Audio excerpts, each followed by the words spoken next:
Hello everyone, welcome to my video. তোমরা সকলে কেমন আছো? আশা করছি সকলে খুব ভালো আছো। আর আমিও কিন্তু আমার এই ছোট্ট মহারানীকে নিয়ে খুব ভালোই রয়েছি। জানো তো, ও না প্রচণ্ড জ্বালায়। সবাই হয়তো বিশ্বাস করে না, কিন্তু তোমাদেরকে আমি বলে বোঝাতে পারবো না। ওর বয়সী অন্য বাচ্চাদেরও আমি দেখেছি, কিন্তু ওর মতন সত্যি কথা বলতে এত কেউ জ্বালায় না। আমি সবার মুখ থেকে শুনেছি যে মেয়েরা নাকি খুব শান্ত হয়, ছেলেরা খুব দুষ্টুমি করে। কিন্তু আমার মেয়েকে দেখে আমি বুঝতেই পারি না যে আমার মেয়ে কোন দিক থেকে শান্ত। সত্যি কথা বলতে আমি চেষ্টা করি ও যখন ঘুমাবে তখনই সব কাজ করে নেওয়ার। কিন্তু আমার মেয়ে খুবই কম ঘুমায়। মানে ধরো সকালে ওই ঘুম থেকে ওঠে ৯টার সময়, সারাদিন ওর চলে। কখনো কখনো স্নান করে উঠে হয়তো ঘুমায় ১ ঘন্টা মতো। আর যদি দুপুরে না ঘুমায় সেই ঘুমটা হয়তো সন্ধেবেলা ঘুমায়।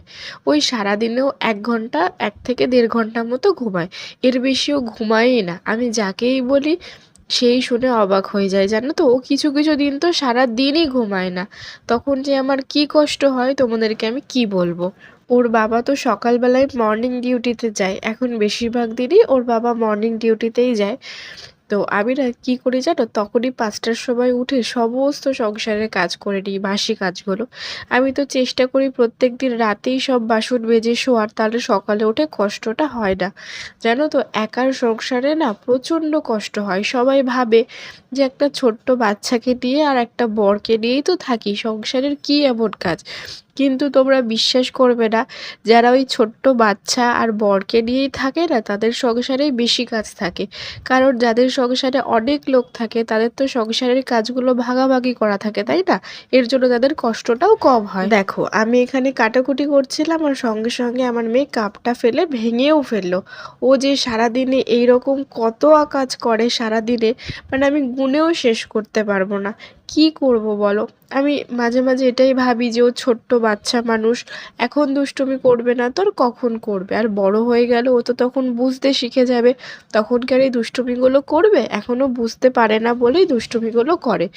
কিন্তু ওই যে একা সংসার সব কাজ সামলিয়ে যখন শরীরটা ক্লান্ত হয়ে যায় তখন তো আর বুঝতে পারি না, তখন ওর উপরে মাঝে মাঝে চিল্লামিল্লি করে ফেলি, ওকে মাঝে সাঝে একটু মেরেও ফেলি।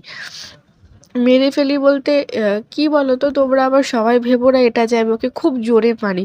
আমি তো ওর মা, হয়তো একটু আধটু বকি, তখনই ওর কষ্ট হয় সেটা বুঝি। কিন্তু কি জানো তো, আমি ওর মধ্যে একটা জিনিস দেখেছি, মেরে ফেলি বলতে মানে মাঝে মাঝে মারতে এমন মনে হয় যে একটু ওকে মেরেই দিই, এরকম মনে হয়।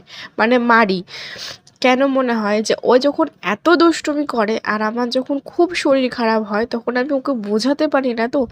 কিন্তু তারপর আমি নিজেকে নিজেই বোঝাই যে ওকে মেরে ওকে বকে কি হবে?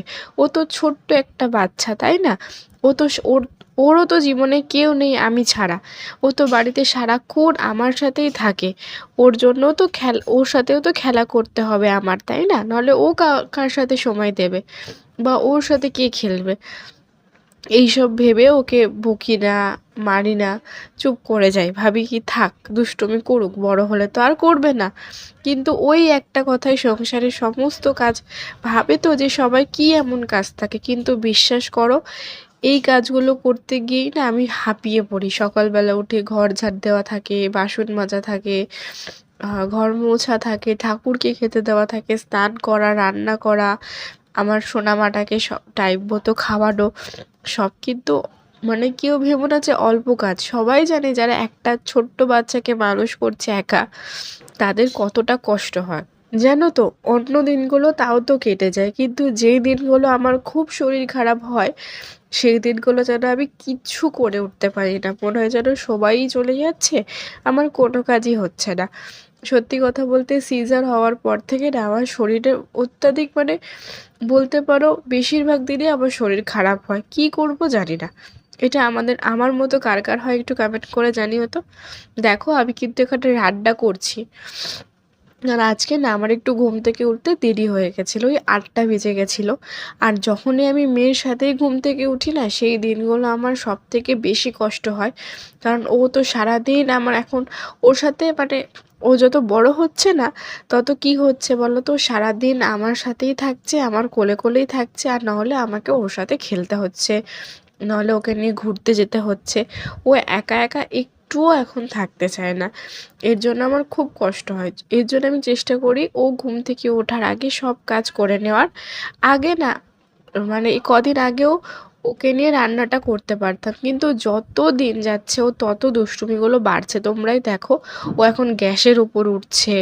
দেখো, ওকে উঠতে দিচ্ছি না বলে কেমন বেঁকে বেঁকে যেন না পড়ে যায়, জানো না? এই জিনিসগুলো কখন করে বলো তো? যখনই ও কোনো জিনিস চাইছে, আমি ওকে সেই জিনিসটা সেই মুহূর্তে দিচ্ছি না, তখনই শক্ত হয়ে যাবে, বেঁকে বেঁকে পড়ে যাবে। মানে কেমন করবে তোমাদেরকে কি বলবো? ও যখন স্নান করে, ওকে জানো তো আমি অনেকক্ষণ একা একা স্নান করতে দিই। তারপরেও যখন আমি ওকে জল থেকে ওঠাতে যাই, কি পরিমাণে কান্নাকাটি, মানে সে কেমন করে! আমি ওকে যে কি করে কি কষ্ট করে ওকে জল থেকে ওঠাই সেটা আমিই জানি। বেশিরভাগ দিন তো ভুলিয়ে ভুলিয়ে ওঠানোর চেষ্টা করি, আর মাঝে মাঝে যখন কোনো কিছু ভোলানোর পাই না, তখন ওই কান্না অবস্থাতেই ওঠাতে হয়। আর এত কাঁদে না, নিজেরও কষ্ট লাগে, কিন্তু কি করব বলো? ওকে তো আর অনেকক্ষণ ধরে স্নান করতে দিতে পারি না। এমনি ও 30 থেকে 40 মিনিটের উপর স্নান করে। এর থেকেও বেশি যদি ওকে এখন স্নান করতে দিই, তাহলে ওর তো ঠান্ডা লেগে যাবে। দেখো তোমরাও কি করছে, আমি মানে এ দেখো পড়ে গেল, দেখলে? আজকে যেন না একবার মাথায় বাড়ি খেয়েছে। পাশের বাড়িতেই গেছিল, ওদের ঘর থেকে আমি আনতে গেছি, ও আসবে না আমার কাছে, তখন ছিটকে পড়ে যেতে গিয়ে মাথায়, তখনই যেন না দেয়ালে মাথায় বাড়ি খেয়েছে। কি করব আমি, মানে দেখো এই যে আবার হাতে চিপা খেলো। মানে সত্যি কথা বলতে মাঝে মাঝে নিজেকে খুব দোষারোপ করি, কারণ যখন ওর কোনো কিছুতে লাগে, ও যখন কাঁদে না, আমার খুব কষ্ট হয়, তখন নিজেকে দোষারোপ করি যে নিজে ওকে রাখতে পারিনি বলেই আজকে ওর এরকম অবস্থা। সত্যি কথা বলতে বিশ্বাস করবে কিনা তোমরা আমি ঠিক জানি না, আমি কিন্তু নিজের এক ফোঁটাও খেয়াল নিই না। আমি সারাক্ষণ ওকে দেখে রাখার চেষ্টা করি, তাও ওর কোথাও না কোথাও গিয়ে লেগে যায়। আজকেও যেমন জানলাতে ওর হাত, মানে হাতে চিপা খেয়েছে, ভালো জোরেই চিপা খেয়েছে। মানে আমার মেয়ে প্রচুর স্ট্রং, সত্যি কথা বলতে। জানো তো, ওর এত লাগে কিন্তু এক ফোঁটাও কাঁদে না ঠাকুরের আশীর্বাদে। আসলে ভগবান, জানো তো, কথাই আছে, ভগবান যার ঘরে যেমন তেমনই পাঠায়। কারণ সত্যি কথা বলতে আমি তো ওকে ছোটোবেলা থেকে একা একা মানুষ করেছি। আর ওর যদি একটু লাগলেও যদি অনেক কান্নাকাটি করতো বা ও একটু দুর্বল হতো, তাহলে হয়তো আমি ওকে মানুষ করতে পারতাম না। আমার মেয়ে সত্যি কথা বলতে অনেকটা স্ট্রং, তাই হয়তো আমি ওকে একটু ভালো করে মানুষ করতে পারছি।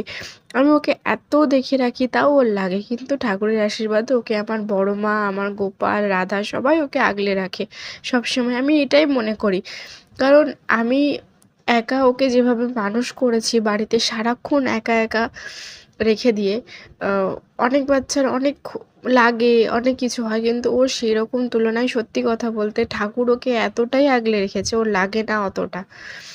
আর যেটুকুও লাগে সেইটুকুও সহ্য ক্ষমতা ভগবান ওকে দিয়ে দিয়েছে, আমি মনে করি।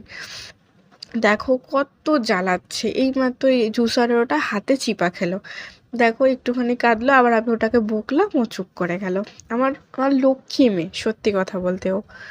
আমি চেষ্টা করি ওকে সব সময় আগলে রাখার, কিন্তু কি করব বলো, মাঝে মধ্যে লেগে যায়। তখন নিজের ওপর খুব রাগ ওঠে।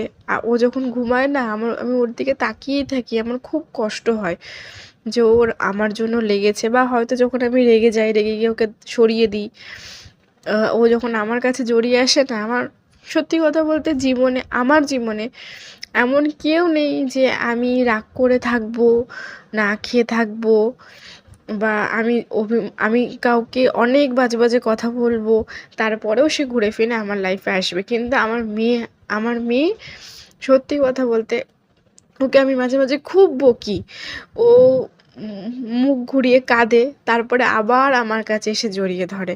আমি যখন সব কাজ করে ক্লান্ত হয়ে যাই, মাঝে মাঝে যখন আমি খুব কাঁদি একা একা বসে বসে, তখন ও আসে, ও ছোট্ট হাতগুলো দিয়ে আমাকে জড়িয়ে ধরে, আর আমার মুখের দিকে তাকায় আর হাসে। তখন না আমার সব দুঃখ কষ্ট ভুলে যায় ওর মুখের দিকে তাকালে, সত্যি কথা। যখন এই সারাক্ষণ কাজ করি তো, হ্যাঁ, অনেকের কাছে মনে হবে ঘরের কাজ কি এমন কাজ, কিন্তু যারা ওই ছোট্ট শিশুকে নিয়ে কাজ করে তারাই জানে। জানো তো, 10 মিনিটের কাজ না 1 ঘন্টা লেগে যায় এই ছোট্ট বাচ্চাকে নিয়ে কাজ করতে।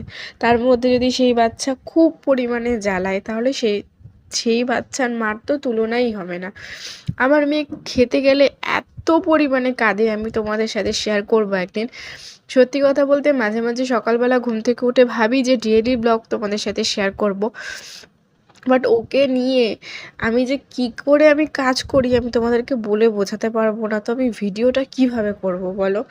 আমি যদি স্ট্যান্ড রেখে ভিডিও করি, ঘরের কাজ করার সময় স্ট্যান্ডটাকে ফেলে দেবে, ওটাকে নিয়ে আমি এখন রান্না করছি, ও যেমন আমার সামনে এটা ওটা নিয়ে বিজি আছে, তাই ও স্ট্যান্ডটার দিকেও অতটা খেয়াল নেই, নজর নেই, তাই ওটাকে ফেলছে না, ধরছে না। কিন্তু এই যদি আমি ঘর মুছতাম বা ঘর গোছানোর সময় ভিডিও করতাম, তখন হয়তো নিচে ঘোরাঘুরি করতো, তখন ও স্ট্যান্ডটাই ওর কাজে লাগতো, ওর অন্য কিছু কাজে লাগবে না ওর তখন। কি করব? যাই হোক, এখনই তো জ্বালাবে, আর কটা দিন পরে হয়তো বড় হয়ে যাবে, বুঝতে শিখে যাবে, তখন আমাকে জ্বালাবেও না। আর হয়তো তখন আমি ওর প্রতি এত বিরক্তও হব না, ও আমাকে এত জ্বালাবে না। বিরক্ত হব না কেন বলো তো? সব মারাই দিন শেষে একটু বিরক্ত হয়, তারপরে কিন্তু আবার সেই বাচ্চাটাকেই কিন্তু আগলে রেখে দেয়। বিরক্ত হয় বলে এই না যে বাচ্চাকে দূরে সরিয়ে রাখে বা বাচ্চাকে কষ্ট দেয়, বাচ্চাকে ভালোভাবেই রেখে দেয়। মা ছাড়া একটা সন্তানের জন্য পৃথিবীতে আর কেউ আগলে রাখতে পারে না। বাবারা বাইরে পরিশ্রম করে টাকা নিয়ে আসে, সেই টাকা দিয়েই কিন্তু মা রান্না করে খাওয়ায়। এটাই মনে রাখবে, একটা সন্তানের যেমন বাবাকে প্রয়োজন, একটা সন্তানের সেরকম মাকেও প্রয়োজন। বাবা মা দুজনাকেই লাগে একটা সন্তানের জন্য। কখনোই একটা সন্তান একজনের কাছে ভালোভাবে মানুষ হতে পারে না। দেখো তোমরা, আমি মাছ ভেজে তুলবো না ওকে ধরবো, কীরকম জ্বালাচ্ছে তোমরাই বলো। এই যে গ্যাসের সামনে যাচ্ছে, যদি বাই চান্স পড়ে যায় তাহলে ওর কী হবে? আমি এই ভেবে না, আমি আগে পরে আমি বললাম থাক ওকে নিচে নামি, দেখো কিন্তু কাঁদছে আমার কোলে উঠবে বলে, কিন্তু আমার কোনো উপায় নেই। আমি আগে ওই গরম জিনিসটাকে সরিয়ে তারপরেই তো নেব। নিলাম খোলে, আর এই ভিডিওটা শেষ করলাম।